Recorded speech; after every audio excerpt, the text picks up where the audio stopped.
Grande interview sur CNews et sur Europe 1. Bonjour Manon Aubry. Bonjour Laurence Ferrari. Bienvenue dans la matinale CNews Europe 1. Votre premier objectif en cas de victoire aux législatives, c'est redonner du pouvoir d'achat aux Français. Avec plusieurs mesures, abrogation de la réforme des retraites, augmentation des petites pensions, un SMIC à 1 600 € net et le retour de l'ISF. Bruno Le Maire, ministre de l'économie, chiffre ce programme à 287 milliards d'euros. Il estime qu'il mènerait à une crise de la dette, à un placement sous tutelle de la France. C'est un délire total, dit-il. Que lui répondez-vous ? Que le délire total, c'est lui. Je lui réponds trois choses sur le fond. La première, c'est je crois qu'on n'a aucune leçon à recevoir de la part d'un gouvernement qui a creusé le déficit de l'État ces dernières années et qui a fait 50 milliards d'euros de cadeaux fiscaux aux plus grandes entreprises et aux plus riches dans notre pays, et que ce chiffrage est totalement farfelu. J'ai regardé dans le détail, dans son chiffrage. Par exemple, il considère que notre réforme de la CSG va faire perdre 34 milliards d'euros à l'État. Or, notre réforme de la CSG, elle prévoit de la rendre plus progressive. Donc, elle va coûter 0 €. Les plus riches vont payer plus, les plus pauvres vont payer moins. Et puis ensuite, la deuxième chose que je veux dire, c'est que quand on parle du coût, on ne parle jamais du coût, en réalité, de la politique économique actuelle de ce gouvernement sur les Françaises et les Français. Le coût de cette politique, c'est 10 millions de pauvres dans notre pays. Le coût de cette politique, c'est l'augmentation des inégalités. Et enfin, la troisième chose, Bruno Le Maire, puisqu'il fait quelques estimations farfelues, je lui propose un débat. Pourquoi Bruno Le Maire ne veut-il pas débattre ? Avec vous ? Oui, vous savez, Bruno Le Maire. Vous savez, j'ai participé au chiffrage du programme de la France Insoumise il y a 2 ans pour la campagne des élections présidentielles. Et puis, j'ai une formation en économie, donc je propose à Bruno Le Maire d'en débattre. Manifestement, il ne veut débattre avec personne parce qu'il est très mal à l'aise et que ses estimations du gouvernement sont complètement farfelues. C'était les mêmes qui nous avaient dit qu'on récupérerait 12 milliards d'euros sur la taxation des superprofits des énergéticiens. On en a récupéré 300 millions. Donc, pardon, mais ce sont un peu des tocards de l'économie. Donc, nous, on a un projet qui est sérieux, qui est crédible, qui est chiffré. Et Bruno Le Maire raconte n'importe quoi. Allez, dans les détails, l'augmentation du SMIC à 1 600 € net. Certains patrons de TPE notamment s'en inquiètent. Eux qui, parfois, se payent à peine un SMIC. Est-ce que ça ne pourrait pas provoquer une vague de licenciements dans le pays, Manon Aubry ? Non, pour 2 raisons. La première, c'est qu'on prévoit un programme d'aide spécifique aux petites entreprises pour les aider justement à augmenter les petits salaires. Et de l'autre côté, qu'on réorganisera le volume d'aide qui est donné notamment aux très grandes entreprises. Il y a 200 milliards d'euros d'aide par an aux très grandes entreprises et qui sert souvent à des très grandes entreprises alors qu'elles pratiquent par exemple de l'évasion fiscale, que globalement le volume de dividendes a augmenté depuis qu'Emmanuel Macron est au pouvoir de 85%, les dividendes versés aux actionnaires, et de l'autre côté, les salaires réels ont baissé de 5%. Donc on assume de dire que oui, il est possible de mieux distribuer les richesses dans notre pays, qu'il est possible de redistribuer entre les grandes et les petites entreprises avec un objectif, redonner du pouvoir d'achat aux plus pauvres. Et je le dis parce que c'est le deuxième élément. En économie, il y a un principe de cercle vicieux ou cercle vertueux. Si vous redonnez du pouvoir d'achat aux plus pauvres, les plus pauvres ont une propension à consommer plus importante. C'est-à-dire que, Laurence Ferrari, si vous gagnez 1 000 € ou 5 000 €, si vous gagnez 1 000 €, vous allez dépenser tout votre argent à consommer. Et ça va être vertueux si vous leur redonnez du pouvoir d'achat pour l'économie. Donc ça va être davantage de taxes qui vont rentrer dans les caisses de l'État et ça va relancer la demande et donc l'économie. Et donc ça va être favorable à tout le monde. Vous parlez beaucoup des riches parmi les recettes, parce qu'il va bien falloir trouver des recettes pour financer votre programme. Vous voulez rétablir et renforcer l'ISF. À quel niveau ? Vous voulez créer une nouvelle tranche d'impôt sur le revenu pour les plus fortunés. La tranche maximale est à 45%. Vous voulez monter à combien maintenant ? Alors ce sont 2 choses différentes. L'impôt de solidarité sur la fortune, c'est pour les très grandes fortunes. Que les gens se rassurent, ceux qui nous écoutent, a priori, vous ne payez pas l'impôt de solidarité sur la fortune. On parle d'une toute petite minorité d'individus et pour autant, ça nous rapportera 10 milliards d'euros. Pour vous donner une idée, l'augmentation de la fortune des milliardaires, c'est d'environ 10% par an. Si on leur prend ne serait-ce que 3%, elle va continuer à augmenter de 7% par an. Vous, votre salaire, alors peut-être ici à CNews, Laurence Ferrari, mais le salaire des gens n'a pas augmenté de 7% par an. Donc le but, c'est d'aller prendre vraiment chez ceux qui possèdent le plus pour pouvoir redistribuer aux gens. Et je le dis aux gens qui nous écoutent. Avec la réforme que nous proposons de l'impôt sur le revenu, tous ceux qui gagnent moins de 4 000 € par mois, c'est-à-dire 92% des Français, ne vont pas payer autant d'impôts, ils vont payer moins d'impôts. Parce qu'ils payent déjà sur cette tranche-là 7 000 euros d'impôts par an, ceux qui sont à 4 000 euros à peu près. Oui, eh bien, nous disons que tous ceux qui sont en dessous de ce seuil paieront moins d'impôts. Donc, les gens qui nous écoutent vont payer moins d'impôts grâce à notre réforme fiscale et pour autant, on récupérera davantage d'argent dans les caisses de l'État en allant chercher l'argent là où il est. Je rappelle que les 500 plus grandes familles possèdent 45% des richesses dans notre pays. Un mot du logement, parce que pareil, c'est un des postes de dépenses incontournables pour les ménages. Il y a pas mal d'inquiétudes sur le fait que vous voulez supprimer la loi anti-squat, qui permet de sortir les squatteurs et qui permet de recouvrer les loyers impayés pour les propriétaires. Monsieur Gasbarian, qui est le ministre du Logement, disait que c'est un retour en arrière complet ce que vous proposez sur la protection de la vie privée et le domicile. C'est mortifère pour la crise du logement. Qu'est-ce que vous lui dites ? Écoutez, là aussi, on n'a pas de leçon à recevoir de la part de ce gouvernement qui est en train de tuer le logement social dans notre pays. Et notamment, il prévoit une réforme et si nous gagnons le 8 juillet prochain, c'est une toute autre direction que nous prendrons, mais il prévoit une réforme. Mais vous voulez vraiment supprimer cette loi anti-squat ? Oui, donc, oui. S'il y a un squatteur chez vous, non, vous le gardez à vie ? C'est pas ce que dit cette loi. Cette loi, elle vise à faire en sorte de ne pas utiliser les logements qui sont vacants. Et il y a énormément de logements vacants dans notre pays. Les utiliser au il y a énormément de logements qui ne sont pas utilisés. Et en plus de cela, la question du logement social, elle est fondamentale. Parce que ce que prévoit de faire le gouvernement, c'est de faire en sorte que de considérer les logements intermédiaires comme des logements sociaux. Ce qui veut dire que les logements à bas coût, pour les familles qui sont les plus en difficulté, il y en aura de moins en moins. Alors que vous l'avez dit à très juste titre, le logement est un des premiers postes de dépenses. Donc nous assumons de dire qu'il faut investir massivement dans le logement social et faire en sorte de le rendre davantage abordable alors qu'il représente de très loin le premier poste de dépenses pour la majorité des Françaises. Mais il y aura quand même la possibilité de pouvoir déloger des squatteurs lorsqu'ils occupent votre logement de façon indue. Mais c'était déjà le cas dans la loi précédente. Mais vous ne voulez pas complètement supprimer ça ? Non, c'était déjà le cas dans la loi précédente. Ce que prévoit aujourd'hui de faire ce gouvernement et ce qu'ils ont fait dans la loi, c'est en réalité rendre impossible la saisie de biens qui ne sont pas occupés et qui ne sont absolument pas utilisés.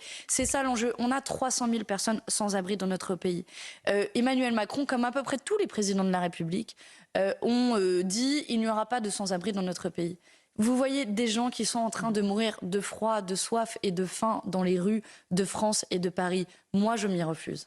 Sur l'immigration, le président Macron, à l'île de Saint hier, a estimé que votre programme du nouveau Front anti-populaire... Qui s'intéresse encore à ce que dit le président Macron ? Eh bien, écoutez, il est président de la République. Il pense que c'est un programme immigrationniste. Il dit aussi, ils ont fait un accord d'appareil qui ne tiendra pas. Ça, c'est pour l'aspect politique des choses. Immigrationniste, qu'est-ce que vous lui répondez ?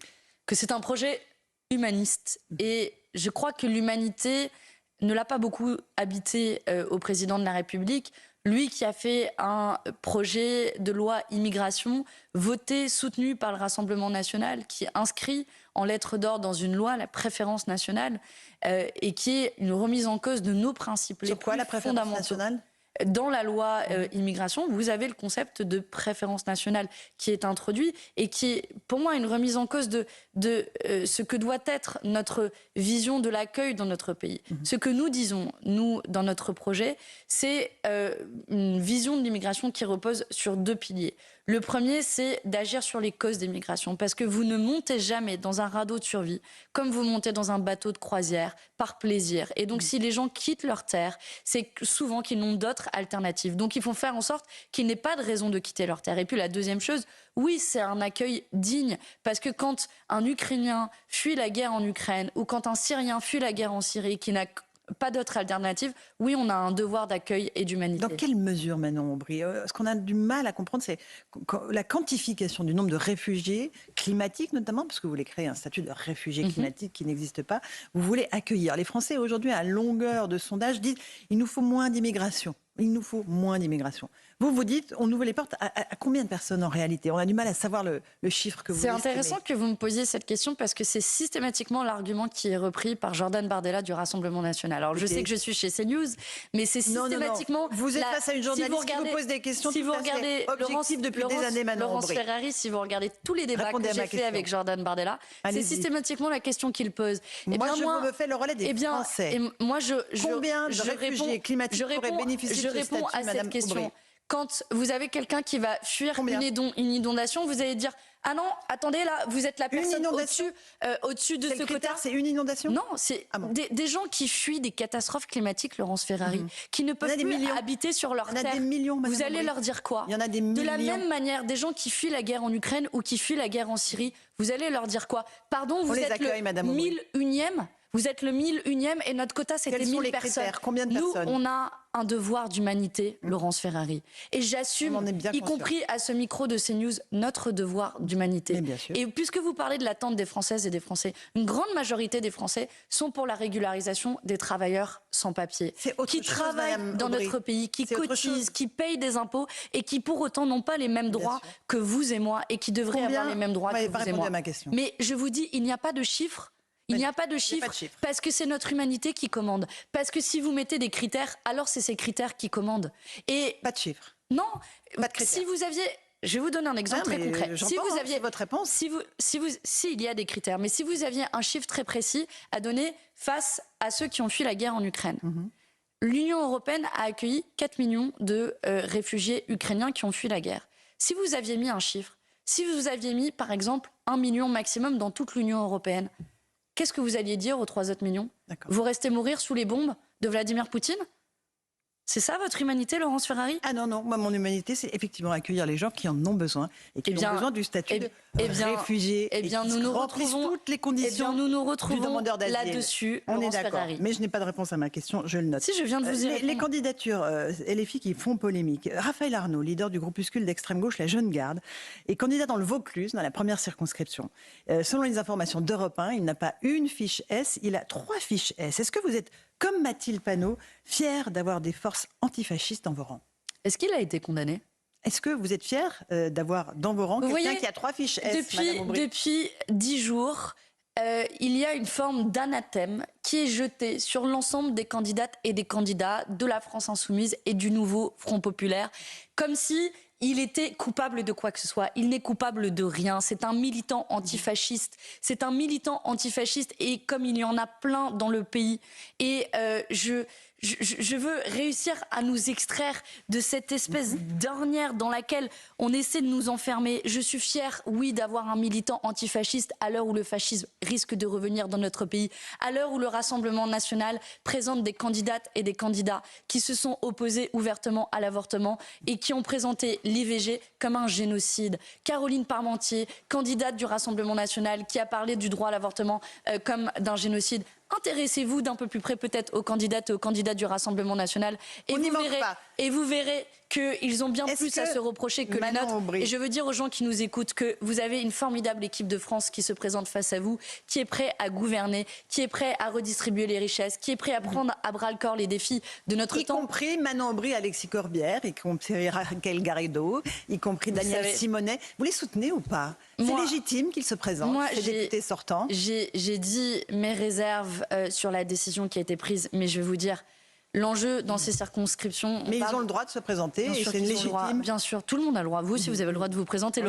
Laurence Ferrari, pas pour moi. Vous pouvez être candidate. Peut-être un jour, on va vous retrouver sur une liste non, je ne pense pas. candidate. Ça n'arrivera pas, madame. Mais tout le monde a le droit de se présenter, d'une part. Et d'autre part, pour moi, l'enjeu, ce ne sont pas les quelques circonscriptions qui vont a priori rester à gauche. L'enjeu, c'est les 300, 400 circonscriptions où on sera probablement en duel face à l'extrême droite. Et je veux dire très clairement à cette antenne que l'extrême droite trahit les intérêts des travailleurs, qu'ils sont la continuité d'Emmanuel Macron parce qu'ils ont voté systématiquement contre la hausse du salaire minimum, contre le blocage des prix des produits de première nécessité, contre la redistribution des richesses et un impôt de solidarité sur la fortune. Oui, Jordan Bardella, il est le larbin des grands patrons. Et c'est pour ça que les grands patrons ont toujours préféré l'extrême droite à la gauche. Donc à ceux qui nous écoutent et qui veulent un meilleur partage des richesses et qui veulent agir pour le pouvoir d'achat, ne prenez pas le Emmanuel Macron de rechange en la matière. Choisissez ce nouveau Front populaire qui a fait de la question du pouvoir d'achat sa priorité. Donnez-nous le pouvoir de tout changer le 30 juin et le 7 juillet prochain pour enfin Manon changer Aubry, les vies. si le président Macron décidait d'utiliser l'article 16 de la Constitution après les 2 tours des législatives pour s'arroger les pleins pouvoirs en cas de majorité introuvable, d'assemblée ingouvernable, qu'est-ce que ça voudrait dire pour vous? Quel mot vous mettriez là-dessus? On est déjà dans une crise politique, je crois, tout le monde l'a constaté, et ce serait l'énième étape d'un passage en force autoritaire. Et j'espère qu'on n'en arrivera pas là. C'est pour ça qu'il faut nous donner une majorité, pas seulement relative, mais absolue dans les urnes pour pouvoir gouverner. Ça tombe bien, on est déjà prêt à former un gouvernement. Merci Manon Aubry. Merci à vous. France Insoumise, c'était votre grande interview sur CNews et Europe 1.